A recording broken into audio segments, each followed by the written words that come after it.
your rhythm? I try to take what teams give me. Our league is full of great defensive players, great defensive schemes. We got 6'6", 6'7" that I play against, and so for me, I want to take what people give me, and it's about finding the angles and finding the gaps where I can pick apart. What's going on, guys? This is your channel TFD back in the building with another heater. And man, listen, the Indiana Fever just straight up smacked the Chicago Sky. No mercy. We gotta take a trip up to Chi-Town for this one. So buckle up, let's get into it. Now look, this was a statement game. The Fever walked into Wintrust Arena and laid the blueprint down. This is how you dominate without your superstar. Yup, Caitlin Clark wasn't even in uniform. Again. But guess what? They ain't need her. Not even a little bit. Because the rest of the squad stepped all the way up. Let's pull up that box score real quick. Y'all already know the drill. Final score, 93-78. Man, Fever almost ran up a 20-piece on M. Let that sink in. Aliyah Boston. Phew, double-double alert. 14 points, 11 rebounds. That's back-to-back games with double-digit boards. She's been out there cleaning glass like she's working overtime at Windex. Now let's talk about Sophie Cunningham. Bit of a cold night, gotta keep it real. 5 points, 1 board. But hey, she's a streaky shooter. She'll bounce back, no doubt. Natasha Howard, though, that one caught me off guard. 0 points in 12 minutes. Yeah, not the performance I expected from a vet like her. But the real story here? Kelsey Mitchell. K-Mitch went absolutely nuclear. 35 points. I mean, she was out there on full takeover mode. Had the Sky defense running around in circles like a Scooby-Doo chase scene. Aari McDonald held it down off the bench. 23 minutes. 10 points. Solid minutes. And yo, how about Chloe Bibby? First real game action, and she gave us a solid 8 points in just 11 minutes. That's efficient. She looked comfortable too, like she belonged out there. Michaela Timpson 14 point. Steal and bucket man. Michaela Timpson pokes the ball away, and then lays it in on the other end. Michaela Timpson has the 4th highest plus or minus by any rookie in the WNBA this season. Now Sydney Colson. Yeah, not much from her in this one. And Brianna Turner, still not playing. They keeping her on the roster for vibes, I guess. Oh, and let's not forget, this was Barbie Night. Again, why the Sky keeps scheduling Barbie Night when Indiana comes to town? Fever turned Barbie World into Beatdown Central. I reported on this earlier in the week and man, they did not disappoint. I gotta keep it real with y'all. I didn't catch the entire game live, but from what I did see and what I'm reading, it was total domination. Tyler Marsh caught some heat from his own fan base, but hey, when your team's getting waxed like this, somebody's gotta take the blame. Anyway, that's the rundown. Fever putting the league on notice. Even without Caitlin Clark, they got firepower. You want the players to be competitive. You want them to come out and fight. In this game, it seems like they did come out and fight, and unfortunately still resulted in a loss. Just reflecting on this game, what do you think it is? Do you think it's, not, a lot of people out with injuries, or, how do you look at this game and this loss? Yeah, for sure. I mean, three of our starters are out, and so yes, it's got something to do with that. But like I spoke last game, it's your will and ability to compete. It's something that you always have the ability to do, no matter who's on the roster, no matter who's suiting up. I think that we showed that today. I was very proud, very, very proud of our effort today. Yeah, I mean, it's tough. We had 8 players going into it. One we just signed 7 days ago. So it's tough to get everyone up to speed at the same time. But we came into today with the message of commit and compete. That's been our motto all year.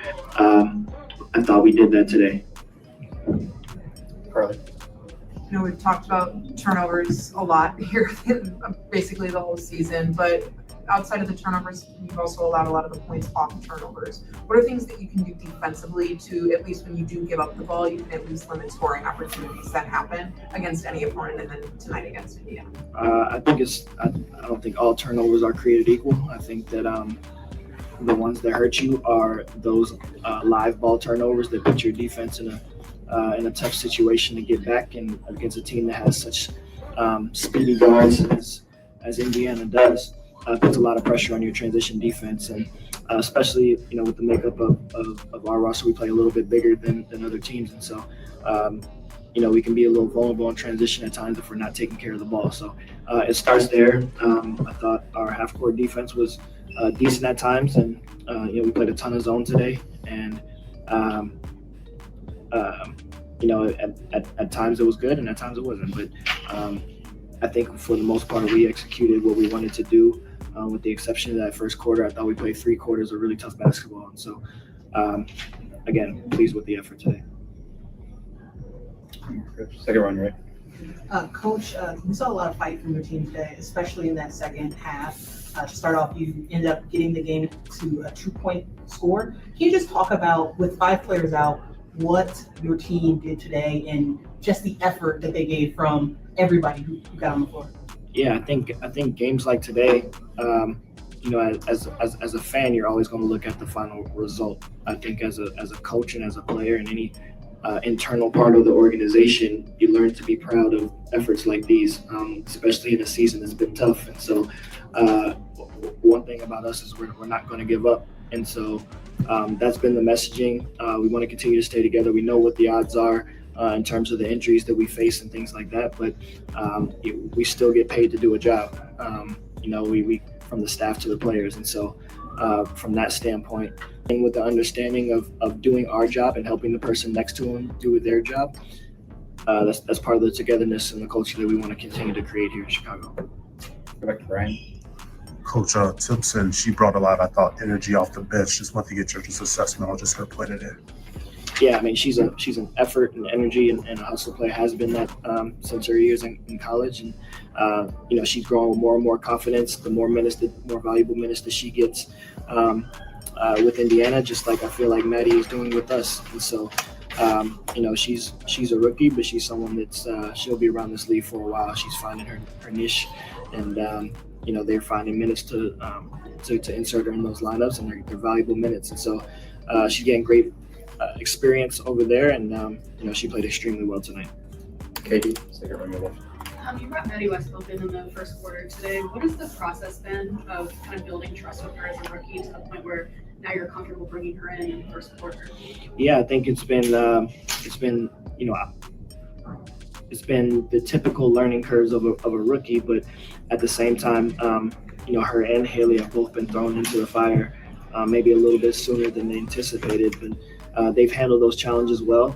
I think that with each passing game, no matter how they played it, you're still gaining valuable experience, and that just breathes and adds to the confidence. And I think that she's always going to have the trust level of us as a staff. I think that as each game goes, she's growing more and more trust within her teammates, and that's huge in itself as well. So they trust her to be out there on both ends of the floor. She gives maximum effort every time that she's out there. She's continuing to learn to adjust to the pace of the W, which is an adjustment. And so I think she's been really, really good.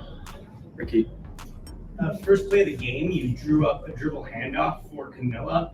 I would say she got off to a good start, then maybe didn't have as many opportunities later in the game. So what are the challenges of trying to feature her more offensively? Yeah, I think that teams are making it more and more difficult to get just regular, easy post entries into her. So we got to find different ways to get her looks. And, I think that if there's one thing that y'all have seen from me now is I'm not afraid to put people in different positions to try to be successful. And so, we're going to continue to put her in different positions as well. I think the days of just sitting her on the block and throwing it in, those days are probably gone. We got to find other creative ways to get her those types of looks in those areas. They can kind of create some difficulties for the opposing defense. And so we'll continue to work at it. I thought that she continued to bring the effort and the energy in today, even when where the shots were falling or where she was getting looks inside. I thought she gave a lot of good effort defensively. I thought she screened well today, and we just got to find more opportunities to get her more looks each night. So. And Carly Bell. To follow up on that, Camilla's defense has just seemed to be more disciplined here these last couple of games. She's not getting into early foul trouble. What are things that you've worked on with her since right around prior to the All-Star break to now that's allowed her to really settle into the defensive scheme and identity that you want this team to have? Yeah, it's a lot of film watching with our staff. They've done a great job as well. And then I think some of it is just growth and maturity within Camilla herself, and just understand how important she is to us on the defensive end. And then especially, you know, with the absence of Angel the last couple of games, puts even more importance on her to be able to be available. And so, you know, she understands that. She understands how, you know, what it does to us when she gets into early foul trouble and not having her out there. And so, again, I think that that's part of her continued maturing process that she's a. So that was Taylor Marsh. While the scoreboard didn't tilt in Chicago's favor, this game was never just about the final score. It was about grit. It was about heart. It was about showing up and competing, no matter the odds, no matter the injuries. Coach made it clear, the culture being built here is one of accountability, unity, and relentless effort. With key players out, rookies like Medi West stepping up, and veterans like Camila Cardoso maturing before our eyes, this team isn't backing down. The fight is still very much alive in Chicago. And if this performance is any sign, the sky is only going to keep rising. So y'all know what to do. Smash that like button, hit subscribe, and let me know in the comments what you thought of Chloe Bibby's debut and Kelsey Mitchell's explosion.